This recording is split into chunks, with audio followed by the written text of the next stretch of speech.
जैसा कि कल वाले वीडियो में हम आपको प्रकाश के अपवर्तन है ना और अपवर्तन में जो घटनाएं थी उसके बारे में बताए थे।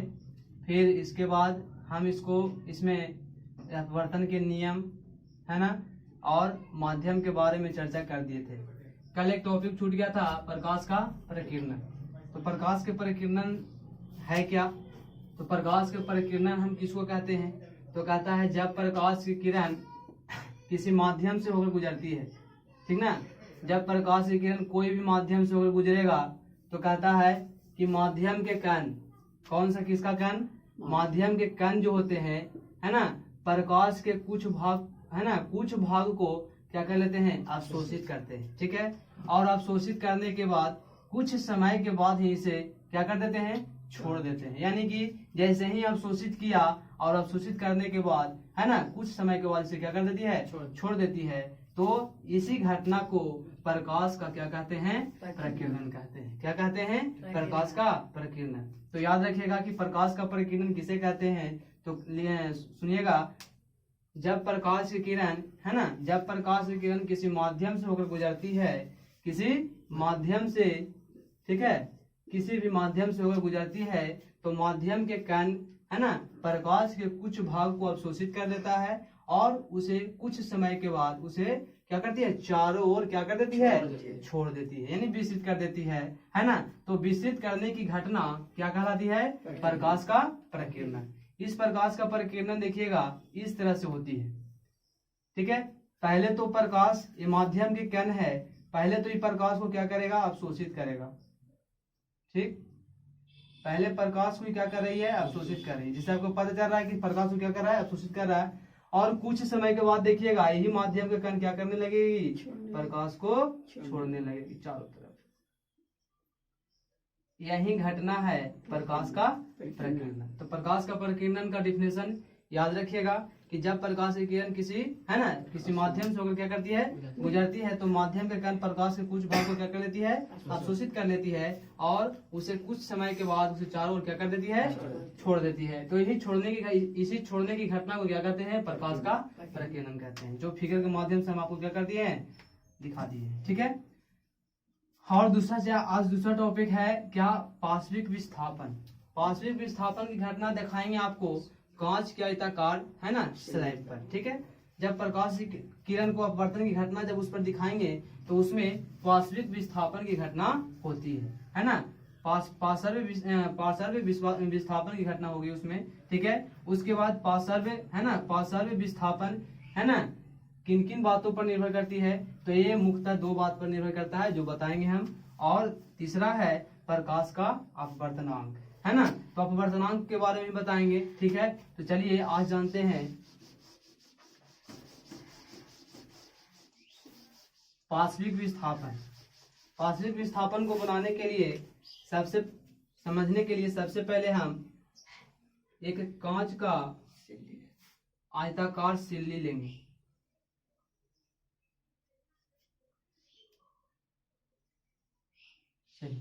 एक कांच का आयताकार सिल्ली है। इस पर सबसे पहले आपतित किरण को क्या करेंगे? गुजारेंगे, ठीक है। तो यहाँ पर नॉर्मल होगा, ठीक है। तो क्या होगी अंदर? अब बताइए, ये माध्यम होगी विरल, ध्यान दीजिएगा ये विरल है तो ये क्या हो जाएगी? सघन हो जाएगी। ये कौन माध्यम है? सघन, यानी कि कौन सा है माध्यम? कांच है ना। फिर इसके बाद फिर क्या आ जाएगी? विरल आ जाएगी। इसके बाद फिर क्या आ जाएगी? विरल माध्यम। यहाँ तीन माध्यम यूज हो रहा है, एक है विरल, दूसरा सघन, फिर क्या है? विरल। तो देखिएगा कि जब हम आपतित किरण को है ना इस कांच से क्या करेंगे? गुजारेंगे तो अपवर्तन के बाद क्या होगी? अभिलंब की ओर झुकेगी, ठीक है। फिर यहाँ पर हम नॉर्मल देंगे, फिर यहाँ अभिलंब देंगे। तो इसके लिए यह हो जाएगा कुछ, इसके लिए हो जाएगा आपतित किरण, हो जाएगी ना। आप बताइए कि आप सघन से कहा जाएगी विरल में, तो अभिलंब से क्या होगा? दूर भागेगा, ठीक है। यानी कि इसको हम बोलते हैं निर्गत किरण। कौन किरण? निर्गत किरण। देख लीजिए जो आता है इसको निर्गत किरण, ठीक है। तो ध्यान दीजिएगा ये निर्गत किरण हो गया। और यहाँ पर देखिएगा ये हो जाएगा आई, तो ये हो जाएगा आर, ठीक है। फिर यहाँ ये हो जाएगा आई, तो ये हो जाएगा आर। तो ध्यान दीजिएगा हमको आज जानना है पार्श्विक विस्थापन। तो पार्श्विक विस्थापन किसे कहते हैं? तो कहता है कि कांच के आयताकार स्लैब पर, है ना, आपतित किरण को, है ना, आपतित किरण, ठीक है, आपतित किरण और निर्गत किरण, कौन सा किरण? कहता है कि कांच के आयताकार स्लैब पर आपतित किरण, ठीक है, और निर्गत किरण के बीच के दूरी को कौची कहते हैं जी?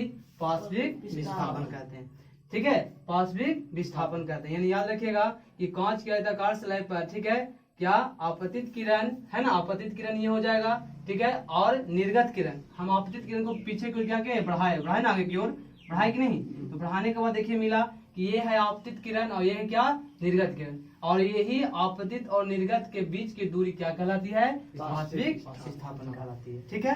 पार्श्विक विस्थापन कोई दिक्कत नहीं ना। तो पार्श्विक विस्थापन कहता है, अगला चलेंगे कि पार्श्विक विस्थापन जो है मुख्यतः दो बात पर निर्भर करता है ना। कितनी बात पर? दो बातों पर निर्भर करती है। कौन कौन बात? पहला बात है कि स्लैब की चौड़ाई पर, स्लैब की चौड़ाई पर, मतलब जैसे ही स्लैब की चौड़ाई अगर बढ़ाएंगे, स्लैब की चौड़ाई बढ़ाएंगे तो पार्श्विक विस्थापन का मान क्या होगी? बढ़ेगी। और स्लैब की चौड़ाई जैसे ही कम करेंगे तो क्या होगी? पार्श्विक विस्थापन का मान भी क्या हो जाएगी? कम हो जाएगी। यानी क्या होगा कि स्लैब की चौड़ाई बढ़ाने पर, है ना, स्लैब की चौड़ाई बढ़ाने पर पार्श्विक विस्थापन का मान क्या होगी? बढ़ेगी। और स्लैब की चौड़ाई क्या करने पर? घटाने पर पार्श्विक विस्थापन का मान क्या हो जाएगी? कम हो जाएगी, ठीक है। ये हुआ पहला बात। दूसरा कहता है कि आपतन कोण पर, कौन सा कोण पर? आपतन कोण पर।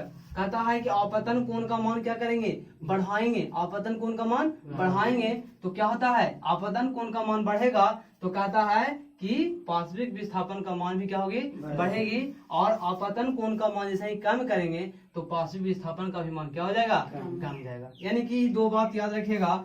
दूसरा हो जाएगा आपतन कोण पर। यानी याद रखिएगा कि जैसे ही स्लैब की चौड़ाई बढ़ाएंगे तो पार्श्विक विस्थापन का मान बढ़ेगा, और स्लैब की चौड़ाई घटाएंगे तो पार्श्विक विस्थापन का मान क्या होगी? घटेगी। और दूसरा आपतन कोण का मान बढ़ाने पर आपतन कोण का मान बढ़ाने पर पार्श्विक विस्थापन का मान बढ़ेगा, और आपतन कोण का मान घटाने पर पार्श्विक विस्थापन का मान क्या हो जाएगी? घट जाएगी, ठीक है। यही दो बात है पार्श्विक विस्थापन का। फिर तीसरा चैप्टर हम आपको बता रहे थे, तीसरा जो हम आज बताने वाले हैं अपवर्तनांक के बारे में, ठीक है, अपवर्तनांक। तो अपवर्तनांक क्या है? तो अपवर्तनांक के बारे में, हाँ, एक बात और थोड़ा ध्यान दीजिएगा। आपको 2 नंबर में क्वेश्चन आपको पूछ सकता है बिहार बोर्ड में, कि लिखेगा, क्वेश्चन देगा कि कांच के आयताकार स्लैब पर, है ना, सिल्ली के द्वारा प्रकाश के अपवर्तन की घटना को क्या करें? दर्शाएं, है ना। तो एक फिगर, सिर्फ और सिर्फ एक फिगर आपसे 2 नंबर में पूछ सकता है। तो याद रखिएगा, इस फिगर को भी ध्यान में रखते हुए पार्श्विक विस्थापन को समझना है, ठीक है। और समझ करके वहां आप 2 नंबर का क्वेश्चन क्या कर सकते हैं? हल कर सकते हैं, डील कर सकते हैं, ठीक है। तो ये बहुत ही इंपॉर्टेंट है, इसको याद ध्यान दीजिएगा, ठीक है। उसके बाद देखिएगा, आज बताने वाले हैं प्रकाश का अपवर्तनांक। तो प्रकाश का अपवर्तनांक में देखिएगा कि प्रकाश का अपवर्तनांक है क्या। तो कहता है कि प्रकाश का कहता है कि निर्वात में प्रकाश की चाल, ठीक है, निर्वात में प्रकाश की चाल। और कहता है किसी भी माध्यम में, कोई भी माध्यम हो, ठीक है, यानी कि निर्वात में प्रकाश की चाल और किसी भी माध्यम में प्रकाश की चाल के अनुपात को क्या कहते हैं? अपवर्तनांक कहते हैं, अपवर्तनांक कहते हैं। और अपवर्तनांक अर्थात कहता है अपवर्तनांक को न्यू द्वारा सूचित करते हैं। किसके द्वारा? न्यू द्वारा, ठीक है। और अपवर्तनांक न्यू द्वारा सूचित करते हैं तो n बराबर होता है c/cm, ठीक है। यानी कि निर्वात में प्रकाश की चाल और किसी मीडियम मतलब माध्यम में प्रकाश की चाल, ठीक है। यानी कि निर्वात में प्रकाश की चाल और किसी माध्यम प्रकाश की चाल के अनुपात को क्या कहते हैं? अपवर्तनांक कहते हैं। क्या कहते हैं? अपवर्तनांक। तो ठीक है, समझ में आ गया, है ना।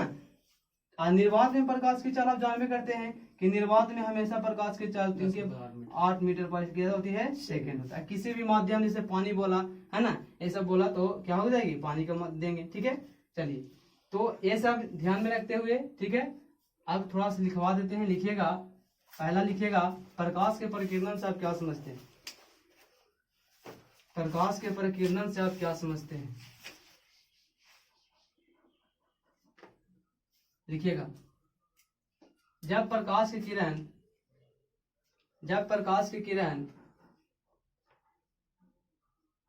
किसी माध्यम से होकर गुजरती है, जब प्रकाश की किरण किसी माध्यम से होकर गुजरती है तो माध्यम के कण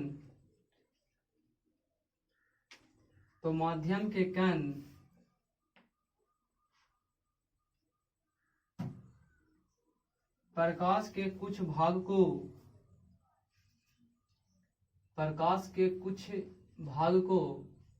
अवशोषित कर लेता है और उसे कुछ समय बाद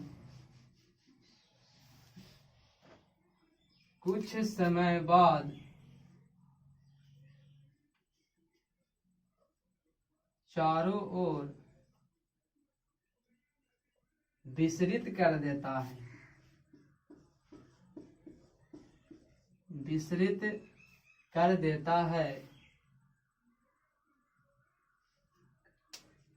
इस घटना को ही प्रकाश का प्रकीर्णन कहते हैं। इस घटना को ही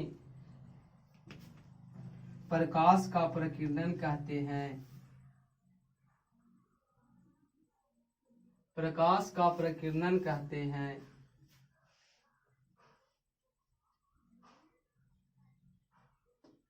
दूसरा प्रश्न बनाइएगा, कांच के आयताकार स्लैब पर, हाँ चाहे से भी लिख सकते हैं कि पार्श्विक विस्थापन से आप क्या समझते हैं? पार्श्विक विस्थापन से आप क्या समझते हैं?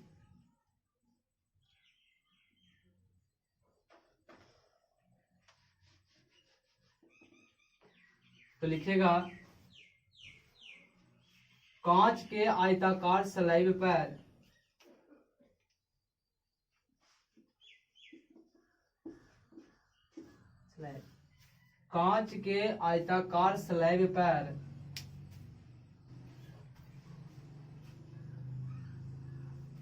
आपतित किरण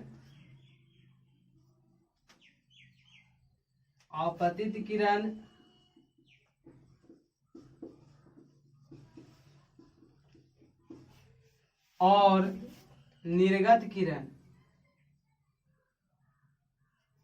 आपतित किरण और निर्गत किरण के बीच के दूरी को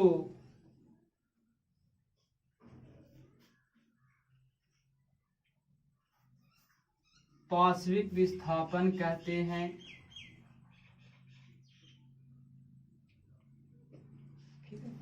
पार्श्विक विस्थापन कहते हैं। Paragraph change. पार्श्विक विस्थापन निम्नलिखित बातों पर निर्भर करती है। पार्श्विक विस्थापन निम्नलिखित बातों पर निर्भर करती है।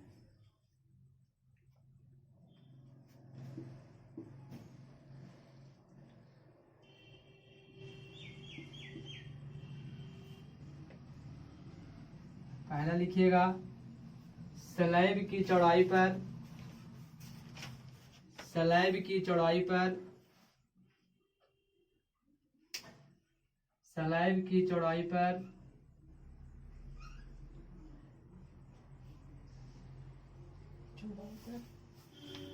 दे करके डैश लिखिएगा। स्लैब की चौड़ाई बढ़ाने पर स्लैब की चौड़ाई बढ़ाने पर स्लैब की चौड़ाई बढ़ाने पर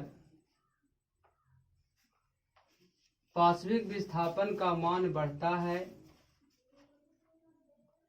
पार्श्विक विस्थापन का मान बढ़ता है।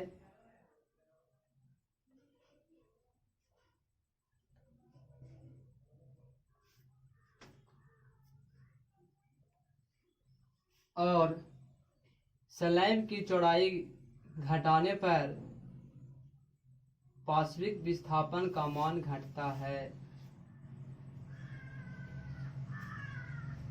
पार्श्विक विस्थापन का मान घटता है। दूसरा लिखेगा आपतन कोण पर, देकर के डैश, आपतन कोण पर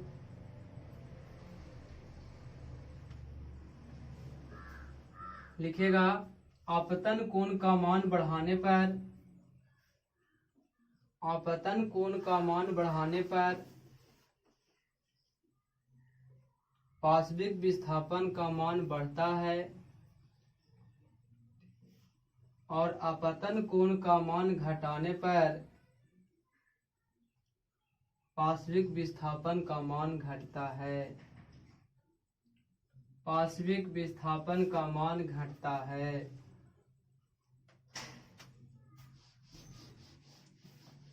फिगर को उतार लीजिएगा। 2 नंबर का फिगर है, फिगर उतार लीजिएगा। और फिगर उतारने के बाद प्रश्न बनाइएगा। अपवर्तनांक क्या है? अपवर्तनांक क्या है? तो लिखिएगा निर्वात में प्रकाश की चाल, निर्वात में प्रकाश की चाल और किसी माध्यम में प्रकाश की चाल, निर्वात में प्रकाश की चाल और किसी माध्यम में प्रकाश की चाल के अनुपात को अपवर्तनांक कहते हैं। अपवर्तनांक कहते हैं। इसे न्यू द्वारा सूचित किया जाता है। न्यू द्वारा सूचित किया जाता है।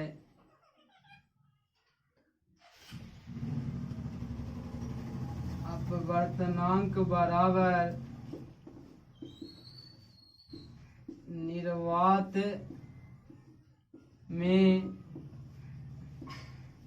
प्रकाश की चाल बटा किसी माध्यम में प्रकाश की चाल।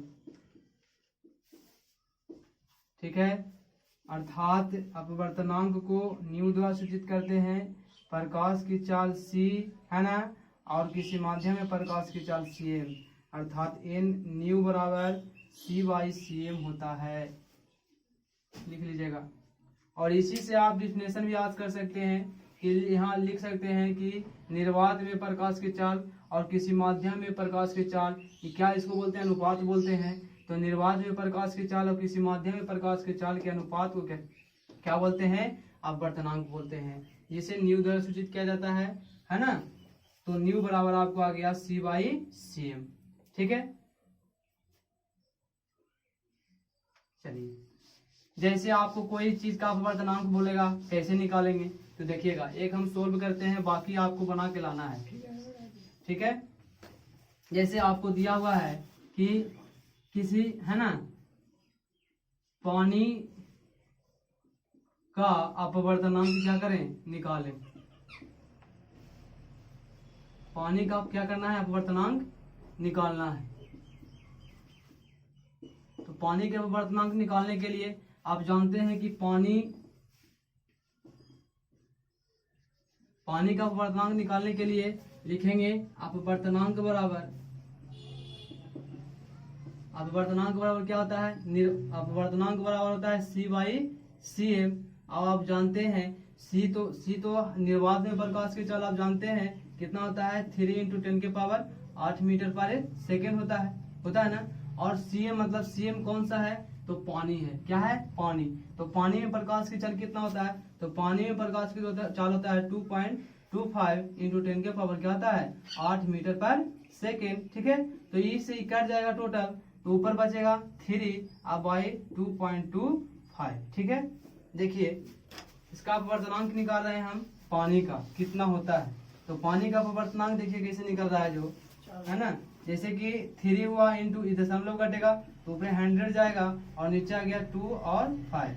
ठीक है, ये कट जाएगा 25 चौके 100, आई कटेगा, है ना, 9 बार में। ठीक है, 3 दिया 9, यानी कि पानी का अपवर्तनांक 4 बटा कितना आ गया, 3 आ गया। इसको दशमलव में आप कीजिएगा तो 3 इकाई 3, है ना, दशमलव, है ना, कितना जाएगा, 3 दशमलव कितना आएगा, 3 से काटिए एक बार में, है ना, 3.33 आ जाएगा, है ना। तो वही चलते याद रखिएगा कि पानी का अपवर्तनांक कितना होता है, 3.33। ठीक है, उसी प्रकार हम अपवर्तनांक इसमें क्या करेंगे, अपवर्तनांक निकालने के लिए बोलेंगे। ठीक है, निकाल के लाइएगा। ठीक है, यहाँ लिख लीजिएगा बगल में होमवर्क, इसको नोट करके, है ना, किसका निकालिएगा, कांच का। ठीक है, उसके बाद हवा का।